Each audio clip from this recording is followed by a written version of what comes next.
Hello, my name is Donnie Simmons.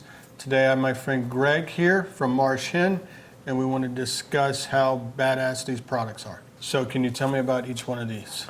Donnie's got a small selection of a bunch of products we worked on. It's under something we call the rice kitchen, the idea of one crop helping the next here in the South. All different kind of things. I mean, even displayed today, he's got the Jimmy Red cornmeal, and I'm sure Chef can explain better, the grits with some of our cornmeal battered on it looks like a local piece of trout. A couple bags he's presented today are rice flour. We work with Carolina and Charleston Gold, kind of one of the old heirloom rices on the coast of South Carolina. Started around 1685, is actually the capital of the world for shipping because of what great that made for the Carolinas. It goes all the way up to Wilmington and incorporates kind of both Carolinas. All of them have tragic stories of loss, and we're working so hard to bring the flavors back and working with Chef. But unicorn is actually a genetic defect, and that kind of sounds scary, but it's the opposite. Is I started to see in yellow cobs of corn a red kernel that resembled like a pink, so we started that recessive gene, saving it. We were able to keep it separate enough to create its own varietal, so it's one of my actual own varieties called unicorn. We're farmers, we're processors, we're millers, so what's the name mean? We started with one cob of corn, so it's unicorn. So I didn't intend it jokingly for little girls to love pink grits, but it's turned into that. And what's cool is a chef chemist showed me that in our pink and blue, you can actually use acidity to bring the color out. So it's really neat to see texturally and flavor. It's real creamy, it's real soft, and that's more flavor, which is odd to say. Jimmy Red's right up front in the red bag, and that's nutty, flavorful. It was hooch corn and an heirloom moonshine corn. The joke again is on James Island and John's Island, down where I live on the coast. That's where the name Jimmy came from. It was supposed to be Jim Island, where they hid it. So the cool thing is the parent crop comes out of this general region up here in the mountains. So Appalachian Red was the parent crop. Bloody Butcher and Jimmy Red came out of that. So it's how people saved and how they were cross-pollinated. Behind it's Guinea Flint, the oldest corn in existence that I work with out of Cuba in the early 1500s. All the rest of my corns are a dent corn. It's in a family of corns called Flint. And then he's got a white cornmeal closest to you, which is where I got my start. White cornmeal, I was taught by a moonshiner. White has the sugar, it has the sweetness.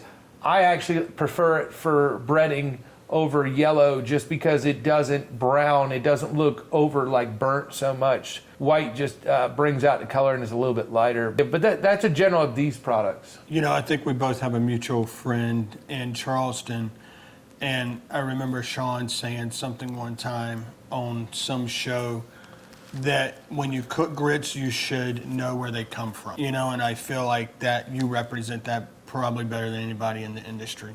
Well, I mean, I hope that, but working with Donnie, the opportunity I've got to share with him is I'm from the upstate of South Carolina, but then I married a little farm girl down on the coast, and her daddy was a very large farmer. When I say that is, we had hurricane hit us back to back to back. So with his knowledge and him teaching me, I'm starting to turn that knowledge over to a group of farmers so I can extend and help a lot more farmers re-energize their farm.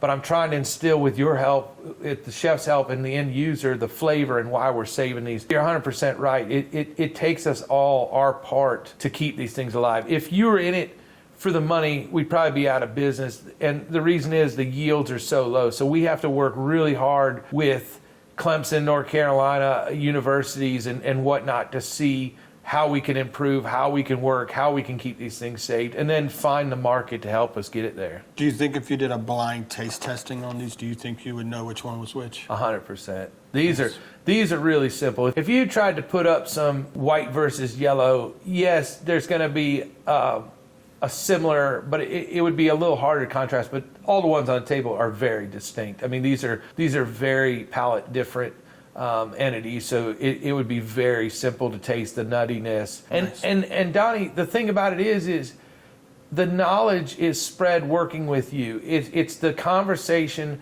of the chef and the farmer and the miller, and I need this every day. And I, as a young man, we've talked about this. I forget how important it is, and I need the feedback. I need to hear what we can do, and how we can work better together. And that's how we improve this and how we can separate these flavors. You know, we're doing a quail dish right now, and I couldn't get the batter right. I couldn't get the crispiness right. And when I called you and talked to your assistant, she said, we have something different.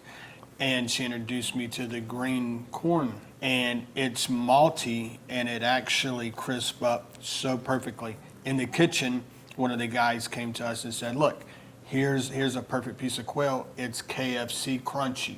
It was just beautiful how it came out, and I'm so thankful that your assistant introduced me to it. I need that feedback. Then I can take that feedback and I can pass it on as like I got this great secret to someone else to help us sell it, to help us keep that crop going forward. So it's exciting. The partnership, the friendship, that's what I live for. It's just this is this, but I wish people could smell what I'm smelling right now. It's hard to talk to you when I'm sitting here having a chance to just sit here, and I'm afraid there's drool going to come out after a while, just sitting here and smelling, because to take the time you've taken. And Donnie, that's the thing that I enjoy talking to you is I tell you what time we've taken in the product, and then you get to share with me the time you're taking and how you're presenting it to make sure that people know the story. When I recently came here, the grits and the things were already being used. I think that our customer base, they love it and they're going to support it. That's why when I came in and looked at everything that was in the kitchen, I said, well, let's throw everything out and let's start over